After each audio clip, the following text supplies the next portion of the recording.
Kitab Kejadian pasal 49 dengan perikop perkataan Yakub yang penghabisan kepada anak-anaknya. Pasal 49 ayat ke-1. Kemudian Yakub memanggil anak-anaknya dan berkata, "Datanglah berkumpul, supaya kuberitahukan kepadamu apa yang akan kamu alami di kemudian hari." Kedua, berhimpunlah mereka dan dengarlah, ya anak-anak Yakub, dengarlah kepada Israel, ayahmu. Ketiga, Ruben, engkaulah anak sulungku, kekuatanku dan permulaan kegagahanku. Engkaulah yang terutama dalam keluhuran, yang terutama dalam kesanggupan.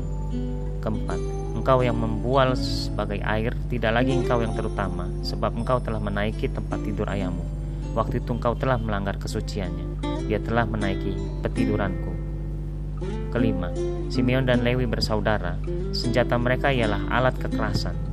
Keenam, janganlah kiranya jiwaku turut dalam permupakatan mereka, janganlah kiranya rohku bersatu dengan perkumpulan mereka. Sebab dalam kemarahannya mereka telah membunuh orang, dan dalam keangkaraannya mereka telah memotong urat keting lembu. Ketujuh, terkutuklah kemarahan mereka, sebab amarahnya keras. Terkutuklah keberangan mereka, sebab berangnya bengis. Aku akan membagi-bagikan mereka di antara anak-anak Yakub, dan menyerahkan mereka di antara anak-anak Israel. Kedelapan, Yehuda, engkau akan dipuji oleh saudara-saudaramu, tanganmu akan menekan tengkuk musuhmu. Kepadamu akan sujud anak-anak ayahmu. Kesembilan, Yehuda adalah seperti anak singa setelah menerkam. Engkau naik ke suatu tempat yang tinggi.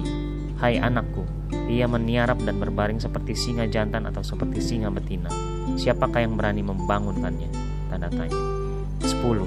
Tongkat kerajaan tidak akan beranjak dari Yehuda, ataupun lambang pemerintahan dari antara kakinya, sampai dia datang yang berhak atasnya. Maka kepadanya akan takluk bangsa-bangsa. Ke-11, ia akan menambatkan keledainya pada pohon anggur dan anak keledainya pada pohon anggur pilihan. Ia akan mencuci pakaiannya dengan anggur dan bajunya dengan darah buah anggur. Ke-12, matanya akan merah karena anggur dan giginya akan putih karena susu. Ke-13, Zebulon akan diam di tepi pantai laut. Ia akan menjadi pangkalan kapal dan batasnya akan bersisi dengan Sidon. Ke-14, Isakar adalah seperti keledai yang kuat tulangnya, yang meniarap di apit bebannya.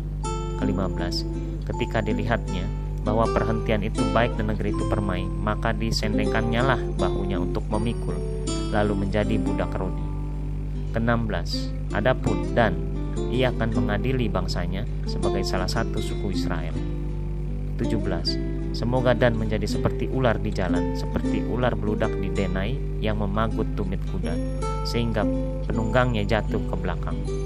18, aku menanti-nantikan keselamatan yang daripadamu, ya Tuhan.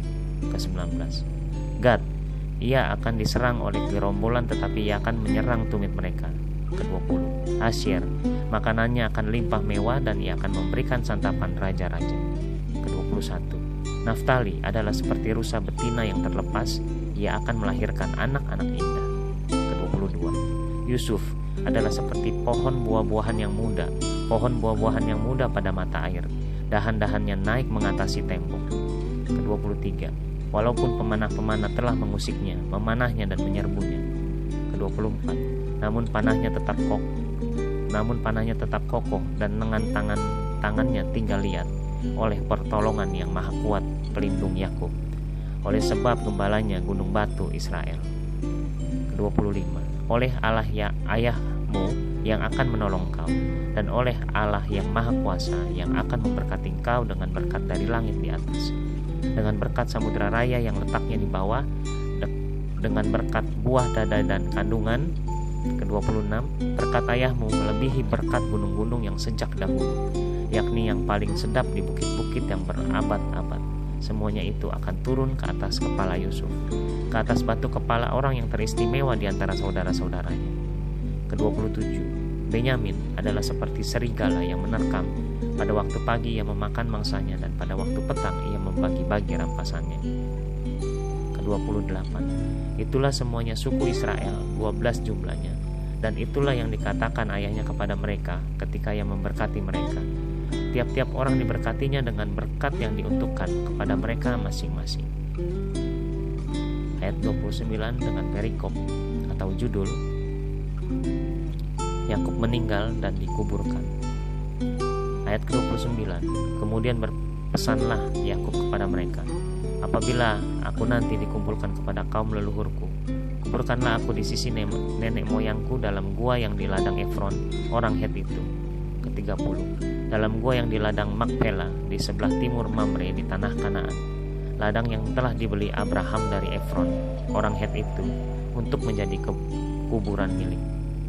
Ke-31, disitulah dikuburkan Abraham beserta Sarah, istrinya.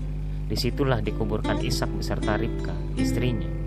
Ke-32, dan disitulah juga kukuburkan Lea, ladang dengan gua yang ada di sana telah dibeli dari orang Het. Ke-33, setelah Yakub selesai berpesan kepada anak-anaknya, ditariknyalah kakinya ke atas tempat berbaring dan meninggallah ia, maka ia dikumpulkan kepada kaum leluhurnya.